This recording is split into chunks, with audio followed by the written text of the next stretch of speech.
What is going on, everybody? Welcome into Fantasy Alarm Sports Talk. I'm Howard Bender. With me today, happy Friday. It's Adam Ronis. Ronis, we got a lot of ground to cover here as we do our Week 11 preview for the NFL games. There's been a ton of unrest here. Taysom Hill, is he starting for the Saints?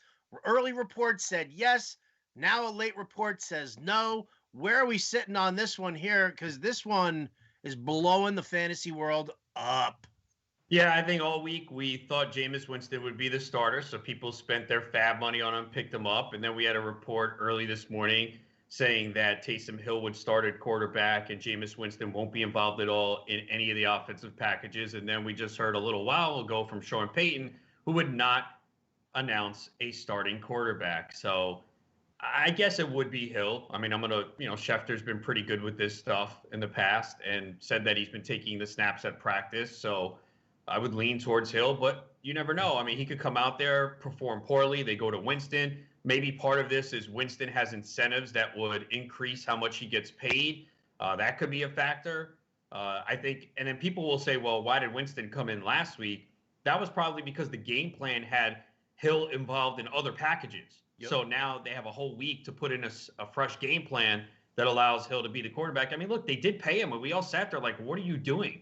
Why'd you pay this guy that much money? So clearly we know Sean Payton is enamored with him, and they probably want to give him a shot. So my guess is Taysom Hill, but who knows? Maybe we're surprised in Sunday morning. Yeah, Winston's starting at quarterback, and then Taysom comes in 2 plays later. It's such a wild card here. But the bottom line is, and I know we're going to get into it, Taysom Hill in some formats where he has tight end eligibility, just a must start. So must start in ESPN leagues where he's got the tight end eligibility. If you're playing on FanDuel, as a tight end or even a possible flex, he's super cheap over there. I feel like you have to take that free square for cash games. You probably, if he is starting at quarterback, you probably have to use him at tight end in your GPP as well, because it makes it a super flex lineup. Regardless, if he only throws 10 passes, he's still going to run 10 times. He's still going to, they'll probably do some goofy stuff where it's like a little razzle dazzle and Alvin Kamara throws him a pass, for crying out loud. I mean, this is the way it is over here. They're playing the Falcons. This line is actually moved. Falcons were getting 4 points. It's now 3.5 points here. With the news back and forth here as far as that goes, how are you leaning in this game? I'd probably take the Falcons with the points. I kind of was there before this news anyway. The Falcons have been playing a lot better. Calvin Ridley looks like he's coming back. He's off the injury report. So divisional game, and we just don't know what's happening at quarterback. So I think I would take the Falcons with the points. I love it. Pittsburgh visiting the Jaguars. They're a 10-point favorite in this one. You said it a couple of days ago. I think it was either on the live stream or on the Ante Up podcast, which you guys can catch on Spotify or iTunes. The 3 wide receivers for Pittsburgh, all of them wide receiver 2s. You have them ranked very close to each other in the rankings here. But, with Jacksonville, could this be a turn to James Conner at all? I know he's been disappointing, and he was in a smash spot last week, but I don't know. What do you think? Look, season-long leagues, you're starting him. DFS, I'm not as confident. We just haven't seen much from him, and we've been saying that, 2 straight weeks. Now, I know the Dallas game, the script changed. They were playing from behind, but I think Pittsburgh is better off passing a lot. Roethlisberger has at least 42 pass attempts in 3 of the last 4 games, and it's worked. He has 7 passing touchdowns, no interceptions over the last 2 weeks. I mean, these guys, Claypool, Deontay Johnson, Juju, Ebron, they're all playmakers. So if I'm Pittsburgh, I continue to throw the ball. So, yeah, it looks like it should be a Conner game, and maybe they want to get him going, but I don't feel that good about him. And see, again, season-long leagues, he's RB1. Right. But DFS, I don't know, man. I don't feel like, what's his upside? It's not really that much upside. Like, I can't sit there and say, well, he's a 100-yard, 2-touchdown guy. No, I can't say that at all. I mean, I love more Deontay Johnson, 5,900 on DraftKings. He's the most targeted receiver out of the trio, and yet he's also the cheapest. Just keep playing him. Yeah. Right? Play him until it stops. All right. Anything exciting on the Jag side there? I know James Robinson's got a banged up shoulder. It's not a good matchup for him. What about a little DJ Chark coming back from your Pittsburgh stack? Yeah, I mean, you could run it back with Chark if you want. I mean, there's definitely some risk. I think looks like he's going to get targeted heavily. And the one thing you could do against Pittsburgh is pass. So I have him as a wide receiver 3 this week. But yeah, I think you can if you want something on the other side. Chark's the big play guy there for them. All right. Next game, weather is supposed to be bad in Cleveland once again. They're hosting the Philadelphia Eagles. Myles Garrett out with on the COVID reserve list, which obviously inhibits the pass rush, which has been one of Cleveland's strongest suits, especially against a weak offensive line here for the Eagles. Nick Chubb and Kareem Hunt, they showed they could coexist and each rush for 100 yards last week. How do you see this game playing out? Yeah, I mean, we know what Cleveland's going to do. They want to run the football a ton. I didn't see details on the weather. Heavy wind again? There's going to be some wind and possibly even some showers again. All right. Yeah, I mean, that's something obviously you have to adjust to on Sunday. I mean, it's not like anyone's playing Baker Mayfield anyway. So What do you mean? What, in the Superflex League? Maybe the GST if I got screwed out of my quarterback situation. Oh, okay. Well, most people aren't. No one wants to play Baker Mayfield. Bingo. If they have a knife to their throat, they're forced to play him. But yeah, I mean, that passing game, it's tough to rely on. Maybe Jarvis Landry. But again, check that weather. And Philly, I don't know. I saw some murmurs today that Doug Peterson said he's going to go more committee at running back now. Like, did he really say that? I mean, come on, man. Well, first of all, Jordan Howard can't play this week, right? Because they just signed him. I don't know if Jordan Howard can play or not because wasn't he undergoing all those intensive protocols in Miami? It's not like he's been a free agent for very long. Right. That's what I'm saying. So I don't think he could play this week. So I would play Sanders regardless. And I think the Philly offense is better this week, obviously. It was just putrid last week against the Giants. It's tough to be worse. Tennessee against the Ravens. Listen, I'm in on the Ravens this week. I know everybody hates me for it, and that's fine. I will spend up for my Ravens stack. Everybody else can say, oh, they've been terrible and blah, blah, blah, blah. How about this? Did you know that John Harbaugh is 5-1 in games against teams that have beaten him in the playoffs the season before? I don't know where we come up with these kind of facts, but lo and behold, here it just adds fuel to my fire. This is the rebound game for the Saints, for the Ravens. For me, what do you think? Is it just Derrick Henry season? Yeah, I do think the Ravens rebound here. Tennessee's obviously played very poorly. They have major problems on the offensive line. That's the big issue. I mean, really, you're only playing Henry and A.J. Brown. I know Brown had a disappointing game. He had that drop along the sideline that could have been a bigger day. But Brown's been pretty good this year. He's a playmaker, so I'd play him. Yeah, I mean, on the Ravens side, Lamar Jackson should be good. So you're doing a stack with Lamar, Andrews, and Hollywood Brown, or just one of them? Oh, no, I was thinking about doing all three of them. But, now, I mean, well, I guess if I do it on FanDuel, I've got to flex Taysom Hill. Yeah, you do. Yeah, I mean, I'd rather do it with only one. I just think it's hard for both those guys to come through with the way this offense has played this year. So I feel more comfortable Lamar, Andrews. All right. Well, then you know what? If Brown's going to score one day, right? Again? Right? He is. That's what I'm saying. Malcolm Butler is very, very beatable. He is very beatable. But we've been through this now like 5 weeks in a row. Look, sure. Look, if you have one lineup, don't do it because you're probably throwing money away. But if you have multiple lineups, yeah. And I know people are like, oh, we hear this every week. But at some point, he's going to score another touchdown on a big play. And this does set up as a favorable week. Ring, ring, ring, ring. Ring, ring, ring, ring. Hello. Adam Howard here. Calling from my yacht in the south of France right now. So why do you call it here? All the money. Oh, you're gonna get all the money to buy another yacht with Hollywood Brown's 2 touchdowns this week. Got it. There it is. Click.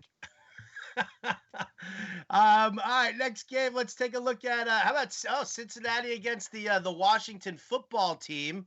Kind of an interesting one here because the spread is the Washington -1. We know what their front seven is about, and I'll tell you, I've talked about this with Craig Mish on the Wager Alarm live stream. At some point, it's going to start really getting to Joe Burrow as a rookie who's had some success, who has an outstanding college career, that they just keep losing these tough games. And as much as he tries to produce on offense, the defense keeps letting him down. And does that sink into the mentality? We know T. Higgins is dealing with an illness right now. Not He sure was if at practice today. He's fine. was he at practice? Yeah.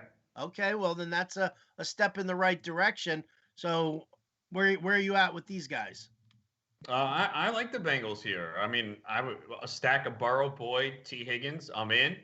I think they bounce back. Pittsburgh is just a terrible matchup. They're one of the top defenses, generate a lot of pressure. Washington's been good, but they gave up a big game to Detroit last week. So I'm not worried about Cincinnati. Joe Mixon has been ruled out again. We might see him in 2023, according to my sources. We'll see about that. So Gio in season long is fine because he's going to get the volume. DFS, not as much. And then love Antonio Gibson, man. I mean, Sure. Good matchup here. Had the 2 touchdowns last week. I had the over 45.5 rushing yards for Gibson last week. He had 45. But I made up for it last night. Christian Kirk over 48.5, and he beat him by 1.5 yards. So, these things tend to even out at times. But, like Gibson, you got to like McKissick in PPR leagues, man. It just continues to happen. And Terry McLaurin, I mean, the guy's just money in the bank. So I know his price has gone up, but every week he produces. So I think we're going to see points in this game. I'm going to shout it out for Logan Thomas at tight end. If you didn't get Taysom Hill, well, Logan Thomas, that's a bargain price at DFS. And it's a great matchup. I'm just going to keep bringing it back to Taysom Hill, man. I'm just going to keep. That means you have him at tight end in 2 leagues. I do. Okay. Shout out to my friends over in the Steal Your Face League, which is also known as the Fish League, and to Jam on Fantasy Football. If all you guys are watching, I grabbed Taysom Hill on Tuesday night waivers. I don't know what you all were snoozing on because I got him. I'm going to use him, and you're all going to lose, and that's the end of it. Sorry. That's it. Miami going to the Broncos. This one's an interesting one here. Miami's defense playing beautifully. Drew Lock supposedly going to try and play through a rib core muscle issue over here. It's always tough because the Broncos play well at home. You've got that altitude. I don't know if Tua's ever dealt with that kind of altitude and gameplay there, but how do you go against Miami's defense and what they're doing right now? Yeah, I mean, Miami's defense, one of the top plays this week. They were available on the waivers in some leagues. I picked them up last week. Oh, I was too busy grabbing Taysom Hill. Yeah, well, that happens. But yeah, I don't like much in this game at all. I don't like anything on the Denver side. I just think there's so much risk with the way Miami's defense is playing. I know they're at home, but I just don't see how you can feel good about anything. And even on Miami's side, as well as Tua's played, it hasn't resulted in great fantasy numbers. Sure, Devontae Parker put him out there and Ahmed, but that's it. I don't like much. If you were subjected to the DeAndre Swift concussion news, would you consider Ahmed as a possible replacement in your seasonal lineup? Yeah, I mean, I think so. Matt Breida looks like he's going to play, but how much is he going to get? He's not a guy that they're just going to say, all right, you're in there for 20 touches now. That's not going to happen. So maybe he cuts it a little bit, but Ahmed's been running well. They're going to run the football. So yeah, I think he's a viable replacement. All right. Detroit facing Carolina. Now, this game's got all sorts of crap going on. You've got Matthew Stafford, who's trying to play through a partially torn ligament in his thumb. Marvin Jones is banged up. DeAndre Swift is out with a concussion. He's not officially out, but they say it's going to be very difficult. The running backs coach said he's not playing. Okay, so there it is. On the other side, Carolina, you've got Teddy Bridgewater dealing with an MCL sprain in his knee. Reports, though, say that Matt Rule and company are still holding out hope that he might be able to play through it. That kind of sinks me because, I did little investigative reporting here, found out that PJ Walker, the AAF and XFL star, played his college ball at Temple under Matt Rule. And who was his wide receiver during his college career? Robbie Anderson. Come on. Where's my stack going now? Gonna have to wait till Sunday. My guess is he doesn't play. Would be my guess. But Bridgewater. yeah, but I don't know why they're waiting till Sunday for. I mean, the gamesmanship, probably what Sean Payton's doing here. I don't know. So yeah, this is one of those situations where you're gonna have to wait. I think you downgrade the Panthers receivers a little bit. Stafford's definitely concerning. He had a finger, or I don't know if it was a thumb or a finger issue a couple years ago, and played through it and threw a lot of picks. So definitely concerned with him. Kenny Golladay, I thought was going to play, and then they said a report this morning that they didn't see him at practice. So Marvin Jones, like you said, dealing with an issue. I only like him if Galladay's out. When Galladay's in there, his numbers sink. So yeah, this is a wild card game. People are going to be starting Peterson and Kerryon Johnson out of desperation. I mean, it is a good matchup. So there are people that are hurting this week. So you might have to look at those guys. But yeah, this kind of is a mess that you're going to have to sort out once we get more news on who's in and who's out. Tell you, I'm in on Mike Davis this week, regardless of who's the quarterback. Would you pay for him though on DK? His salary went up. No, he's priced up on DK. That's a little too much for me. Yeah, I can't play him there. No, either. DK it's Dalvin Cook, and then I got to find somebody super, super cheap. I mean, that's really what it comes down to. Or get another running back and throw in a real cheap receiver like Denzel Mims, Jakeem Grant. Sure. There's a lot of value out there at the wide receiver position this week. A lot of value. Listen to me and Jim Bowden today on Sirius XM Fantasy Sports Radio, 6 to 8 p.m. Eastern. We're going to go over a lot of this value at the wide receiver position. So, yeah, I'm in on that one. Yeah, please. If I could get like Dalvin Cook, Nick Chubb, and then, find a cheapy wide receiver with my with my Ravens stack, throw Taysom Hill into the flex. Oh, Adam, this is going to be good. One of the cheap wide receivers that we can find, because he's just not priced up very high, is Mike Williams of the Chargers. We talked, we love Keenan Allen. Keenan Allen's great. If you caught us on the Thrive Fantasy video, where we were making some prop picks over at fantasyalarm.com, we talked Keenan Allen and everything there. But, I mean, this is the Jets. They're terrible. The pass defense is awful. They cut Pierre Desir, who was terrible anyway, but he was the best corner they had. And now you've got them going to the Chargers. Justin Herbert looking for a little redemption after the loss last week. I like this. I like this situation here for the Chargers, at least from a fantasy standpoint. Yeah, I think they come out and pass a ton this week. Again, the Jets' weakness is in the secondary. They lost 2 corners this week. So, yeah, I'd see a big week for the Chargers offense. I mean, you could stack Herbert with either Allen and Williams, or you can maybe, if you want to save money, Williams and Henry. My tight end position is occupied already, Adam. Not on DK, though. If it's not Taysom Hill, it's going to be Mandrews in my stack there. Okay. Well, yeah, I'm just saying for those that want to stack the Chargers on DK, you could use Hunter Henry. He's good for 4 for 33. If you look at his game log the last few weeks, it's been 4 for 33. But he has a chance to find the end zone this week. So, yeah, really loving the Chargers offense. I know people in season-long leagues in desperation are going to play Kalen Ballage. I don't love it, but if he's going to get 20 touches, and, it is a revenge game, which you love as well. He did spend 11 hours with the Jets. I think the Jets are going to play well this week. I think they cover the spread. I actually kind of think they cover the spread too, but that's only because every time the Chargers are a home favorite by more than a touchdown, they never cover. They'll be up like 14 or 17, and the Jets will come back and cover the line. Rashad Perriman, some 58-yard bomb for some reason. It just kind of happens that way. Right? Don't forget, Rashad Perriman spent some time with Joe Flacco in Baltimore. It's that familiarity. And he had a big game against New England before the bye. Right? Oh, man. I wish there was a Jet who used to play for the Chargers so we could play the revenge game narrative there. Is Bill Belichick and his tenure as the Jets head coach the ultimate of revenge game narratives? Yeah, right? Maybe Frank Gore played for them in 1962. We got to look that up. He totally did. Played 6 games. Rushed for 92 yards. He was on the practice squad, and then they caught him the next day. Packers Colts. This one's a weird one here. Now, listen, I love the Packers. You got to love, Aaron Rodgers, Aaron Jones, Devontae Adams, who is a little banged up.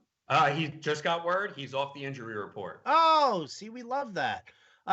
Colts defense is no joke. And I'll tell you what, this line right now, it's Colts -2.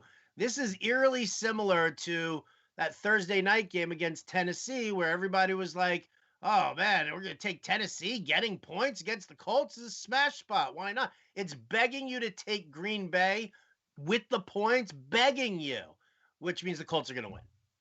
Yeah, I wouldn't touch this game, but if I was forced to, I'd take the Colts. We've seen Rodgers kind of come up really. That game against Tampa Bay, he looked terrible. At a defense that was playing well at the time. Look, if you have Rodgers in season long, you're probably playing him. I think I have him 7th or 8th at quarterback this week, so lower than usual. Devontae Adams, obviously, you're going to play, and Aaron Jones, but that's about it. I know MVS has had 2 big games in a row, but this is a defense where I don't think he gets past. So I wouldn't play him. Lazard, if he does return, is going to be limited. So, yeah, and then on the Colts side, too, we love Michael Pittman emerging, but I would think he sees Jair Alexander quite a bit.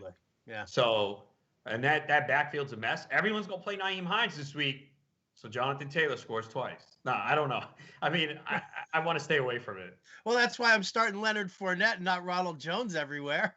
Right? All right, next game, Dallas visiting Minnesota, the Vikings, -7. This one, I mean, listen, this one's tough. Just seeing Minnesota favored by 7. I know that they're surging right now and that they've played better than before. But, I mean, who have they really? I mean, the Bears? Come on. So, it's a little nerve-wracking there. Cowboys are getting Andy Dalton back. This one's an interesting one for me because I think this is like Dalvin versus Zeke. And I'd like to see these two running backs just going at it with each other the entire time, and then just put the passing game on the secondary side. Yeah, I think Dallas will play well here. They'll, coming off a bye, Andy Dalton's at quarterback. They're getting a little healthier. So, and Dallas receivers are cheap. I think you could actually stack Dalton with a couple receivers and run it back with Cook. I don't think that's going to be popular. So I would take a look at that. Love Justin Jefferson, man. Justin Jefferson's a baller, man, and he had a big game last week, and we know Dallas struggles against the pass. So Jefferson in season-long leagues, I have him ranked pretty high, 14, 15. Like, if you have him, you got to play him. I know volume is always a concern, but he's so efficient because even if Minnesota doesn't pass a lot, when they do, it's Thielen and Jefferson for the most part. Yeah. So, but yeah, I think this game is going to be closer than people think. The over-under is 47.5, which I kind of find surprising considering the defenses are bad. Now, I get that running the ball heavily slows down the pace of the game and it limits the scoring, but I mean, could you imagine just seeing these guys, the play action that's just going to be set up for the entire second half? Could be kind of crazy there. Could be kind of crazy. I wouldn't put it past myself to throw a little game stack in there. Just to see it, just to see how it feels. Let's go to the Sunday night game. Chiefs, Raiders. Raiders had like 7 guys thrown on the COVID list from their defense. I think they're going to be okay. We haven't heard any news yet of any more positive tests. The last time these two teams went at it with each other, the Raiders came out on top. What are the Chiefs going to do this time, Adam, to prevent getting swept by Vegas this year?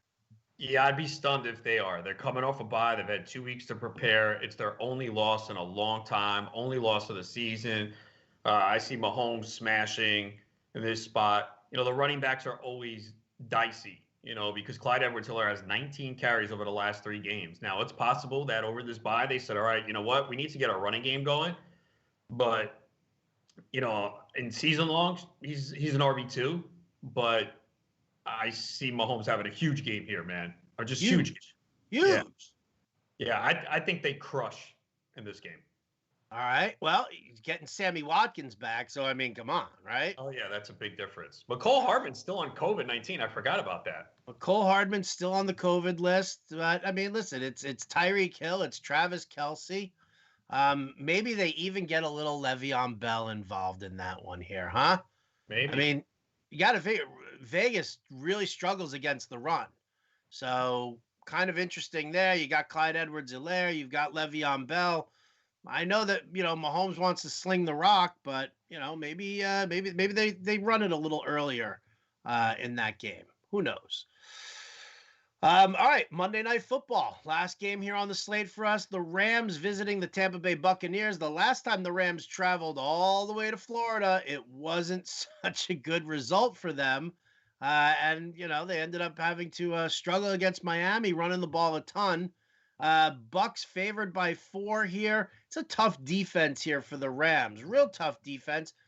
Jalen Ramsey in the secondary. I mean, he's not going to shadow anybody, but I mean, he'll be on Evans. He'll move over to Godwin. He'll probably tangle with Antonio Brown every so often. Where are you at with these Bucks wide receivers? And then we might as well talk about the Bucks ground game too. Yeah, I'm starting most of the Bucks receivers. I have them maybe a little lower this week, but like you said, I don't think Ramsey shadows anyone. Maybe he's on Evans a little bit more, but I'd play all of them. I have them all ranked as like top 30 receivers this week. They're all like in the 20 to 30 range. So yeah, it is a tough matchup, and I guess the key is keeping Brady off the pressure away from him, because we've seen if he gets pressure, it could be a disaster. So I think they'll do a better job. So I don't expect huge numbers from the offense, but these receivers have shown they can all get it done. Get double-digit points in PPR. What about on the Rams side there? You've got Woods, you've got Kupp. Josh Reynolds was everybody's cheap darling last week. Yeah, look, Woods and Kupp have started to play fewer snaps, and we've seen Reynolds being used more. They've been playing more 3 wide receiver sets. I still feel Kupp and Woods are the 2 guys that you look at. I think you want them to play from behind, because then they'll throw a little bit more. They really try to hide Goff, and Whitworth being out is a huge loss for that offensive line. Goff is not good under pressure. Look, most quarterbacks aren't, but Goff is one of those guys. He just really crumbles under pressure. So, but yeah, Woods, Kupp, Reynolds. I guess if you're desperate, I mean, he has produced. It's been like 3 straight games now too, and he's been playing more snaps. The tight ends are. I know Higbee had 3 for 60 last week. I had to start him out of desperation with Kelsey on a bye, but you don't feel confident starting either tight end. They're ranked like 19, 20. Right. And you definitely want to stay away from all Rams tight ends when it comes to DFS. Why? Because it's Taysom Hill season. It's so gross. I have to keep bringing it up. I don't know. It's like, I guess I'm like desensitizing myself from the whole thing. This is either going to be like a victory celebration for those who use Taysom Hill, or just utter disappointment when Winston comes in after Taysom struggle. There's so many ranges of outcomes. But the bottom line is, if we know he's starting, you got to play him at tight end in these ESPN leagues. He's just, it's like a super flex league. Like we said, you always want to start a quarterback. Even last week, right? Alex Smith, do I really say he's a quarterback? Even if he doesn't throw a lot of touchdowns, he had 300 yards. Same thing with Taysom Hill. And the one thing we know about Hill, he's going to run. Yep, 100%. All right. Well, that's going to do it for us here today at Fantasy Alarm Sports Talk. By all means, check in on the Ante Up podcast. John and Pemba and I picked all the games there. Always listen to Adam on Alarm After Hours. I always listen to Adam on these live streams that we do. Man, there's a lot going on here. There's a lot happening, but that's going to do it for us here today. Best of luck to all of you in your Week 11 contests, your Week 11 games. Let's crush it, FA Nation. Let's make sure we make the playoffs in our seasonal leagues, and let's bring home the cash in DFS. Big thanks to John and Pemba for producing today. For Adam Ronis, I'm Howard Bender. This has been Fantasy Alarm Sports Talk. We'll catch you next time.